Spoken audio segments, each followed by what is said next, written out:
Hey, Chapel here, and today's video is going to be a guide on all the different ways of dealing damage in Gunfire Reborn.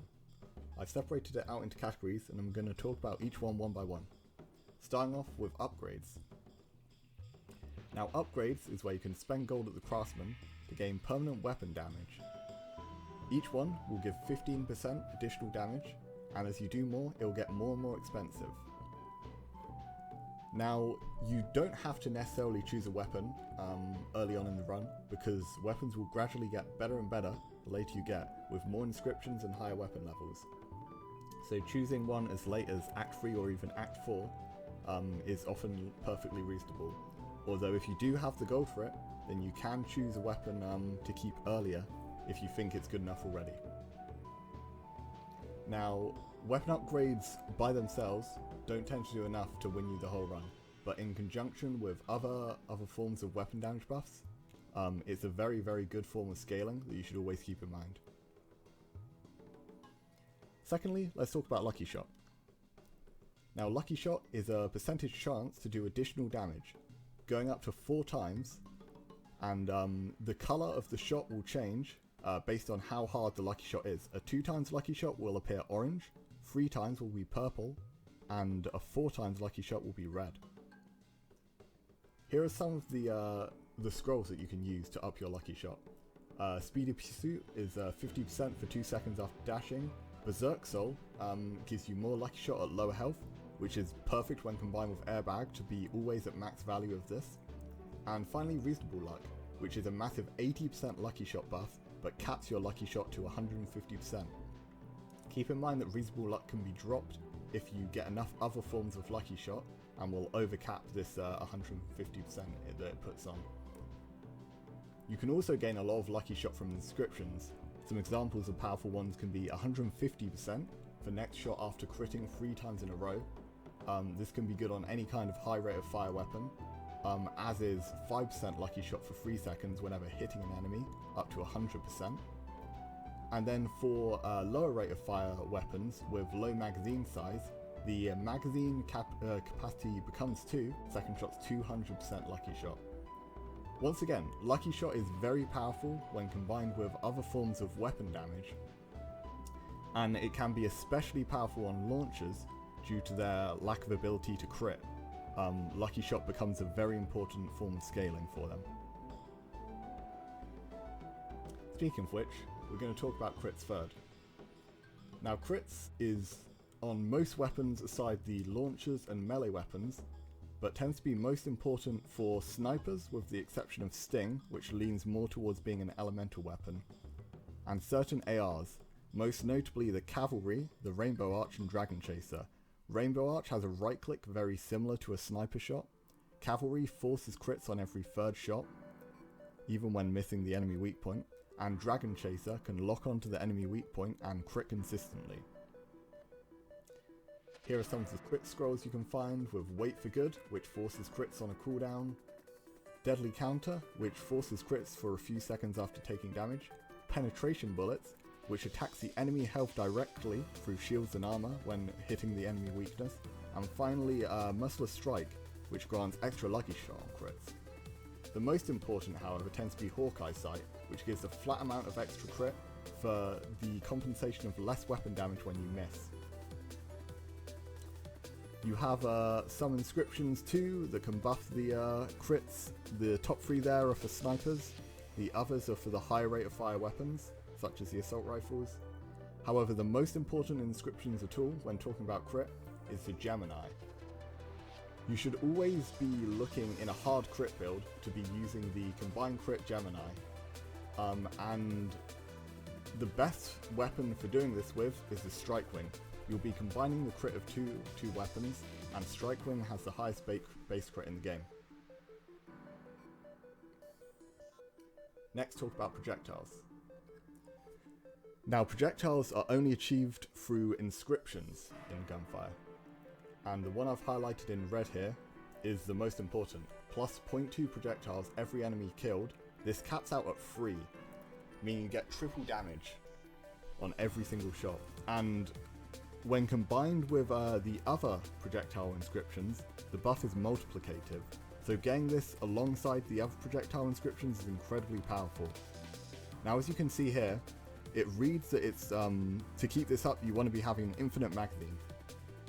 To achieve this, you want scrolls such as Against the Flow and Genesis to be recovering the magazine without having to reload. And you can also use the magazine share Gemini inscription to help with this. There is also Against the Flow, the legendary scroll, which can just keep your magazine from reloading at all as it takes from your reserves. So next we'll talk about skills. All the characters have some kind of skill build that you can do. A lot of these get better with blessings, which I'll talk about a bit later on. Some of the notable ones include the grenade build for Dog, the turtle build with the striking punch, and Bird has cleave with easy kill. And all of these are pretty consistent skill-based builds. You have a number of scrolls that can be buffing skill damage. Getting as many of these as possible is always beneficial. However, some of the best skill damage scrolls are Spirit Bible, which gives a huge 120% skill damage boost, or Rich Privileges, which gives you an extra burst of damage every few seconds based on the amount of gold you have. So when you have Rich Privileges, it's perfectly reasonable to skip doing weapon upgrades and other forms of spending altogether in order to maximize your skill damage with this scroll.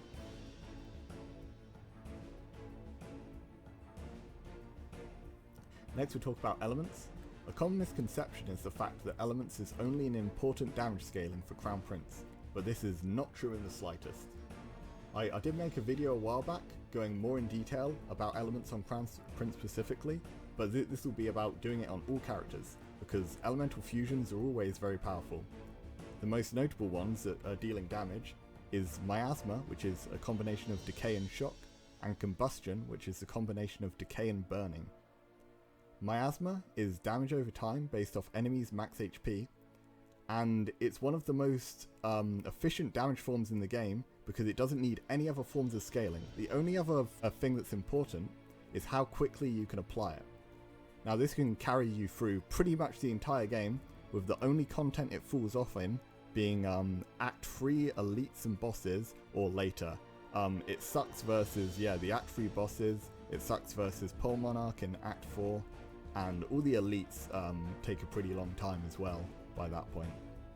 Combustion, on the other hand, it gives a burst of damage whenever it procs, and does it in an AoE and also staggers. But this only gets better and better. The more weapon damage you get, the more other kinds of scalings, crit, everything. It's a multiplicative buff. So Combustion is really, really huge in the late game, and will definitely outscale Miasma eventually.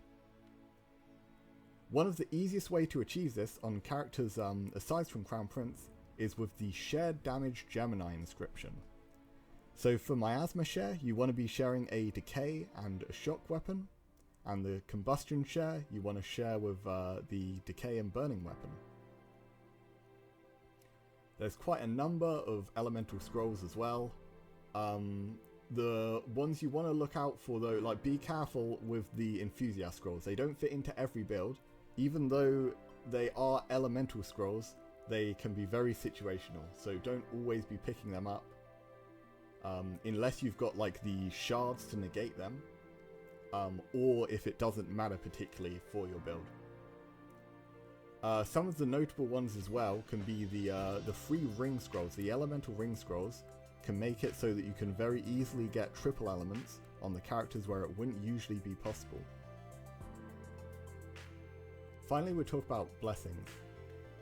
Blessings are something that are only available in Reincarnation difficulty, which is unlocked after clearing Normal, Elite and Nightmare mode.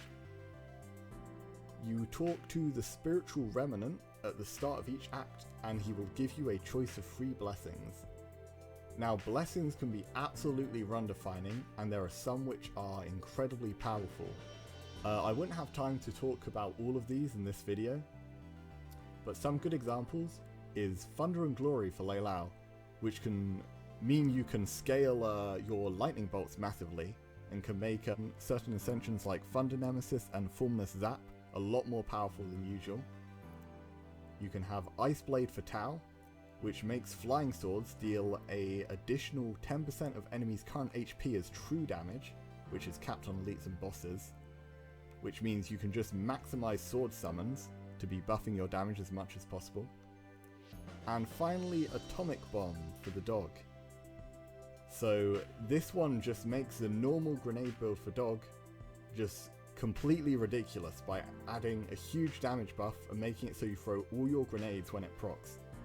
Funnily enough, this is currently the fastest way to be clearing Reincarnation 8, as shown by Jack Please. You can see the speedrun for that. I'll leave a link down below. Yeah, anyway, that's all I have. Those are all the kind of damage scalings in Gunfire. I hope you found this useful, and have a good day. See ya.